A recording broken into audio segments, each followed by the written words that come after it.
Oi, pessoal! Hoje nós vamos estudar sobre o Código de Ética do IBGE, para que vocês possam gabaritar nessas provas do concurso do IBGE que haverá esse ano, logo em breve.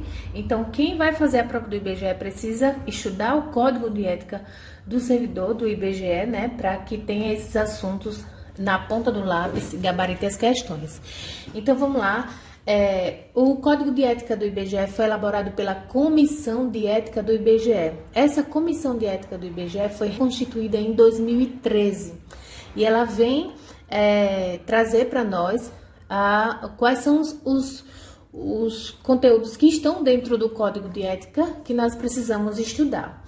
Então, o Código de Ética Profissional do Servidor Público do IBGE, ele visa estabelecer fundamentalmente os princípios de natureza deontológica. E o que é deontológica, né? É aquilo que é relacionado à ciência dos deveres morais e obrigações. É aquilo que deve ser feito. Especialmente as que regem condutas profissionais. Então, ele é focado no dever ser. São princípios que devem ser seguidos independentemente das consequências, né? Então, esse é o significado das regras deontológicas, né? Então, o Código de Ética Profissional do Servidor Público do IBGE visa estabelecer fundamentalmente esses princípios, os deveres e as vedações, o que ele não pode fazer, o que você deve fazer e o que você não deve fazer, esses profissionais, servidores públicos lotados no Instituto.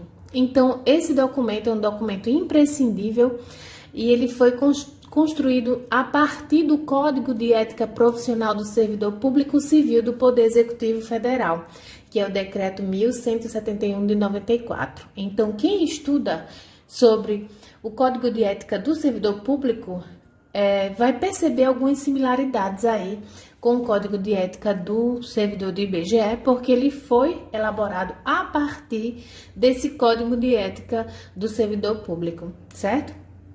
Então, mas esse Código de Ética do Servidor do IBGE, ele tem algumas particularidades do trabalho realizado no IBGE, certo? Vamos lá. O que fala as regras deontológicas, que é o capítulo 1 da seção 1 do Código de Ética do Servidor Público do IBGE? Decora: a dignidade, o decoro, o zelo, a eficácia, a eficiência e a consciência dos princípios morais são os primados maiores. Quais são os primados maiores? A dignidade, o decoro, o zelo, a eficiência, a eficácia, a eficiência e a consciência dos princípios morais, que devem nortear, ou seja, dar um norte, né? Aquilo que vai fazer guiar você nos trabalhos executados na instituição, né? Devem nortear o servidor público do IBGE, seja no exercício do cargo ou função, aquela função que você vai ocupar, ou fora dele. Então, ele quer dizer assim, que mesmo que você não esteja em serviço, mesmo que você não esteja executando nenhuma atividade da instituição, trabalhando naquele dia, naquele momento, é um dia da sua folga, é um dia de lazer, você está viajando, você está em casa, em qualquer lugar você está passeando, então você deve ter todas essas regras deontológicas firmadas na sua mente para que você não cometa erro. Ela vai refletir o exercício da vocação do próprio poder estatal. Então, aí fica claro quando ele diz assim, seja no exercício do cargo ou função ou fora dela. Então, você é um servidor, né? Você será um servidor público do IBGE, mesmo em exercício do cargo ou função ou fora dela, certo? Então, seus atos, seus comportamentos, as suas atitudes serão direcionadas para a preservação da honra e da tradição do serviço público. Isso também cai na prova, né? Eu já encontrei várias perguntas em que menciona isso, né? pela preservação, então decora aí, preservação da honra e da tradição do serviço público, certo? Como um todo, e em especial das pesquisas estatísticas e geocientíficas oficiais, em que você vai ser parte dela também, né? Cujas fontes de dados escolhidas devem contemplar o quê? Também questão de prova, esse inciso primeiro aí, né? Vai contemplar o quê? A qualidade, a oportunidade, os custos e os ônus para os cidadãos. Então, da mesma forma que você deve decorar dignidade, decoro, zelo, eficácia, eficiência e consciência dos princípios morais, deixe claro na sua mente que você é essa pessoa, servidor público, no exercício do cargo ou função ou fora dela, e que esses são os primados maiores que devem nortear o servidor público do IBGE. Então, os seus atos e comportamentos serão direcionados para a preservação da honra e da tradição do serviço público, cujas fontes de dados escolhidas para as pesquisas estatísticas e geocientíficas oficiais devem contemplar o quê? A qualidade, a oportunidade, os custos e os ônus para os cidadãos, certo? Vamos para o inciso 2. Fala que o servidor público não poderá jamais desprezar o elemento ético da sua conduta, né? Assim, ele não terá que decidir entre o quê? Somente entre o legal e o ilegal. Ah, isso é legal de fazer, isso é ilegal. Não, ele deve... ele não deve decidir também sobre o que é somente... Decora essa palavra, somente, porque além de ele julgar o que é legal e o ilegal, o justo e o injusto, o conveniente e o inconveniente, o oportuno e o inoportuno, ele deve levar em consideração principalmente, a palavra-chave desse inciso é essa, entre o honesto e o desonesto. Então, decora isso. A palavra-chave desse inciso é principalmente entre o honesto e o desonesto. Então, quando surgirem situações em que você consiga julgar entre o ser legal e o ilegal, isso é justo ou injusto? Isso é conveniente ou inconveniente? É oportuno ou inoportuno? Entre todas essas ações aí, você além de decidir sobre elas, você deve decidir principalmente entre o que é honesto e o desonesto. Isso consoante as regras contidas no artigo 37 da Constituição Federal. Você integrará a condição de servidor público do IBGE. O elemento ético da conduta abrange além dos primados maiores. Quais são os primados maiores? A dignidade, o decoro, o zelo, a eficácia, a eficiência, a consciência dos princípios morais, não é? Além dos primados maiores, a adoção dos melhores princípios, métodos e práticas, de acordo com considerações estritamente profissionais, incluídos os princípios técnicos, científicos e a ética profissional. Veja que a ética, né, que é código de ética, ela é primordial para que o servidor público possa cumprir bem o seu papel aí, certo? No inciso 3, fala sobre o que é... O inciso 3 fala o seguinte: a moralidade da administração pública não se limita à distinção entre o bem e o mal, devendo ser acrescida da ideia de que o fim é sempre o bem comum, certo? Então, não é para o bem do seu chefe, não é para o bem dos seus colegas de trabalho, não é para o bem, é para o bem comum. Sempre o fim é sempre o bem comum. Então, a moralidade da administração pública não se limita à distinção entre o bem e o mal, devendo ser acrescida sempre dessa ideia de que o fim é sempre o bem comum. Então, o equilíbrio entre a legalidade e a finalidade na conduta do servidor público é que poderá consolidar a moralidade do ato administrativo. Então, para melhor exercício da sua função pública no IBGE, o servidor deve ter consciência da relevância das informações estatísticas e geocientíficas, a fim de atender ao direito e à informação pública de modo imparcial e com igualdade de acesso.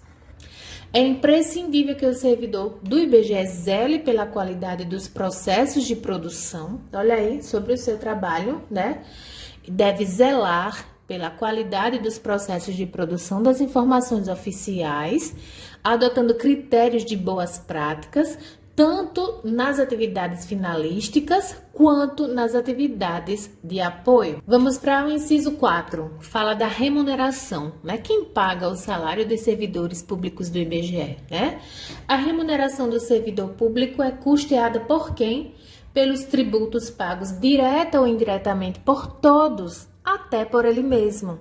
E por isso se exige como contrapartida, né? Se todos estão pagando, custeando, através dos tributos pagos de forma direta ou indiretamente, até ele mesmo, que é o servidor público. Então, como contrapartida, preciso que a moralidade administrativa se integre no direito, como elemento indissociável da sua aplicação e da sua finalidade, erigindo-se como consequência em fator de legalidade. Vamos explicar isso melhor, né? Veja só, esse texto ele quer dizer que não basta a administração pública seguir a lei no papel. Ela também precisa agir com ética, honestidade e boa-fé.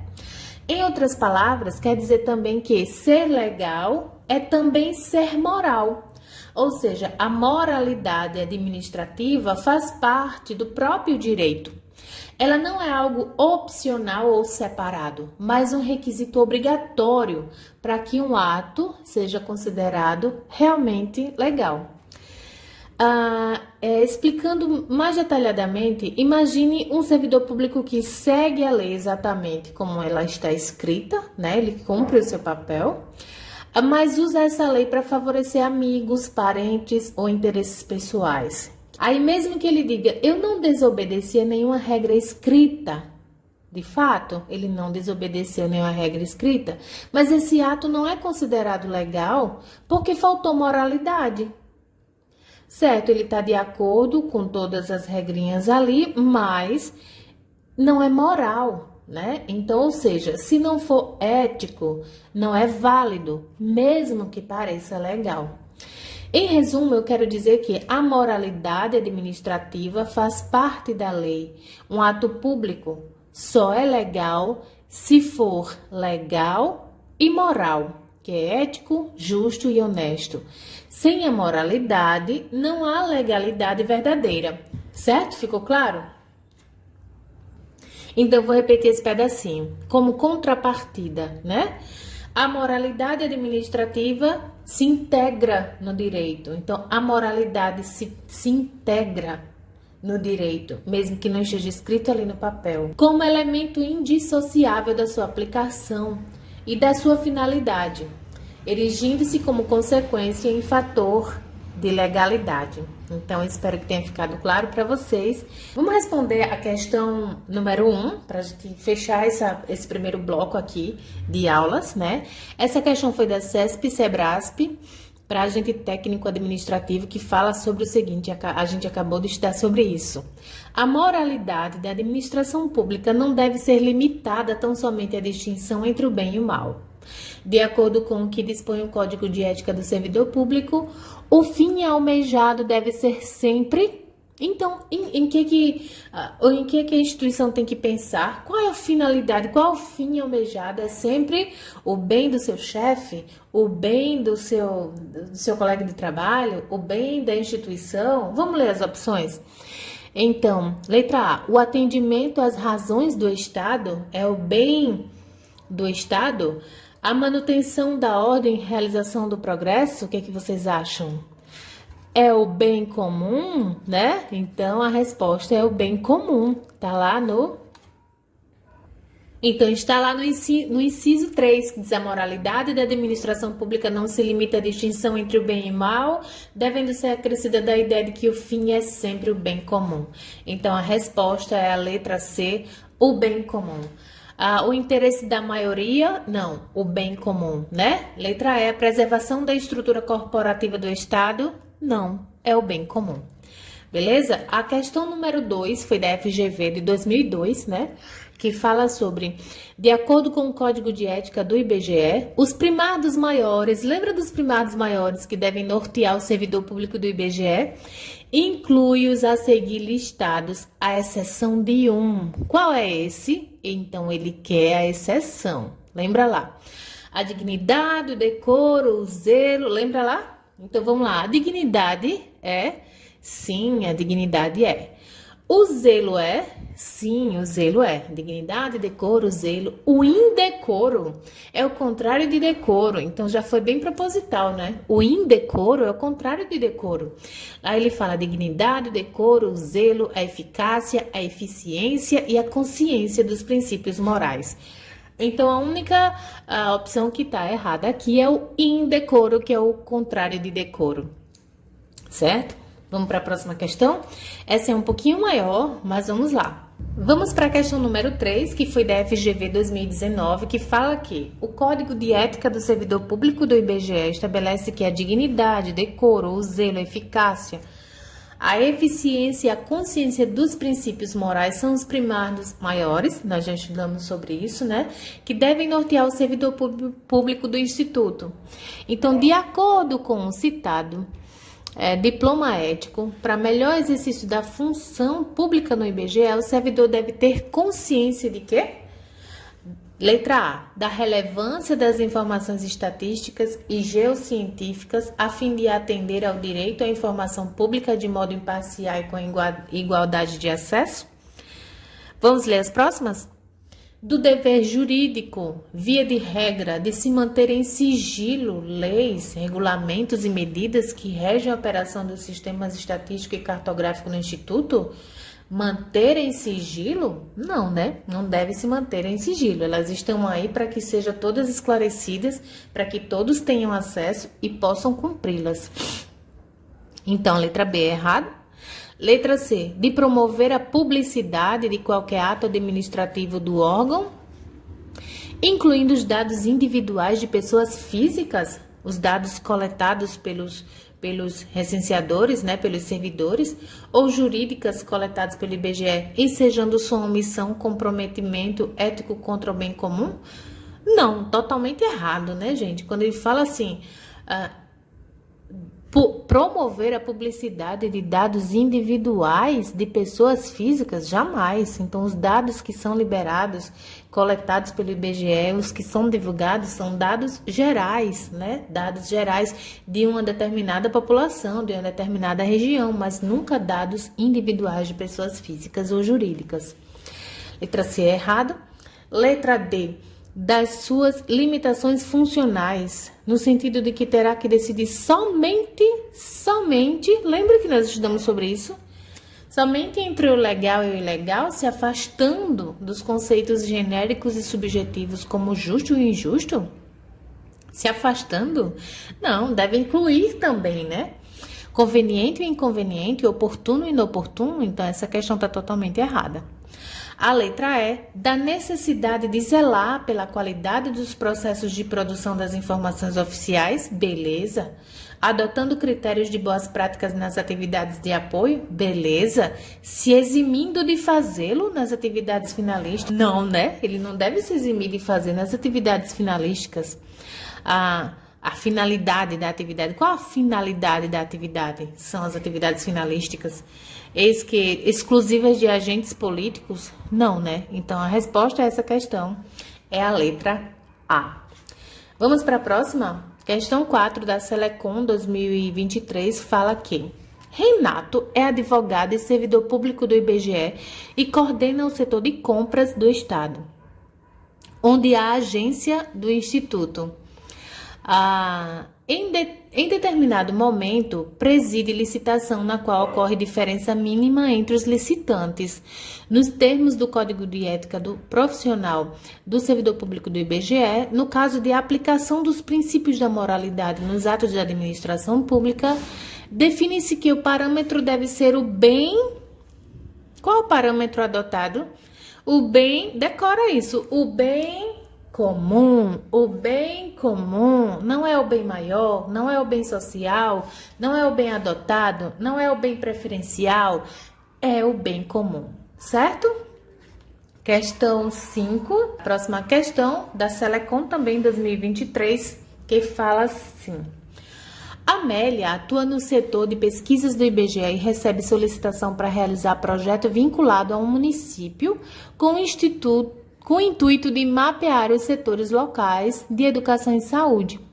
Prontamente apresenta a proposta ao seu supervisor imediato e aguarda as orientações.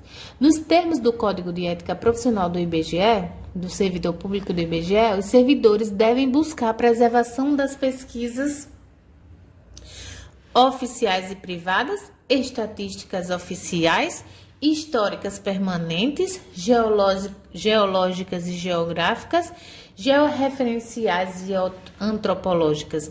Essa questão, ela confunde um pouco, né?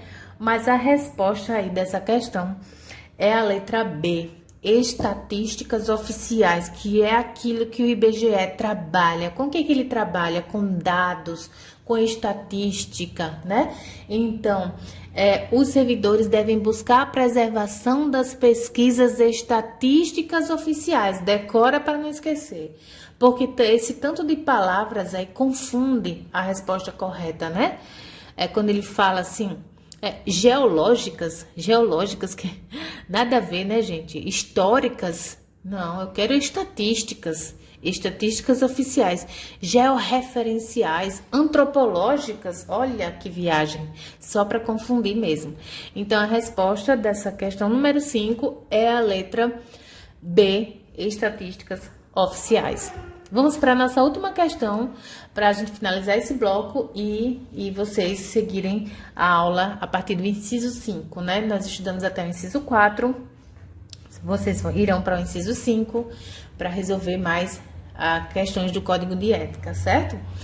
Questão número 6 do Selecom 2023 também fala que João é servidor público do IBGE e faz mestrado em filosofia para melhorar sua compreensão a respeito da relação com seus colegas e com os que necessitam do seu trabalho. No exercício das suas funções, procura observar as regras deontológicas. Inciso 1, nós estudamos sobre as regras deontológicas aprendidas nos bancos escolares, bem como nas regras internas do IBGE. Nos termos do Código de Ética Profissional do Servidor Público do IBGE, as regras deontológicas atuam no exercício de cargo do Instituto e seus atos serão direcionados à preservação A preservação de quê, gente? Da vida e obra da instituição? Da vida e da obra da instituição, será? Da lucratividade e arte dos servidores, lucratividade, da honra e tradição do serviço público. Letra C, resposta letra C. Mas vamos ver as outras? Da motivação e expansão dos serviços? Não, né? Da alegria, preservação da alegria, quero ver todo mundo alegre, e felicidade do corpo dos servidores? Não, né? Então, a resposta a essa questão é a letra C, da honra e tradição do serviço, certo? Beleza? Então, esse foi o nosso primeiro bloco do Código de Ética do Servidor Público. Eu espero vocês na próxima aula, aula 2, a partir do inciso 5, e mais questões pra gente resolver, pra você ficar afiado na prova. Se você gostou desse conteúdo, se inscreva no canal, curta esse vídeo. Salva para quando você precisar voltar a estudar de novo, ver alguma explicação. E o PDF da aula, vou deixar gratuito aqui para você, no link abaixo. Clica no link para fazer o download dessa aula esquematizada, para que você estude de forma clara. Você vai estudando, vai lembrando da nossa conversa aqui, da nossa aula, certo? Então, baixa o PDF da aula, do PowerPoint, que eu preparei com todo carinho para vocês. Mas se inscrevam no canal, curta esse vídeo para a gente engajar essa página que é focada em concursos públicos e principalmente na legislação. Beleza? Espero vocês na próxima aula.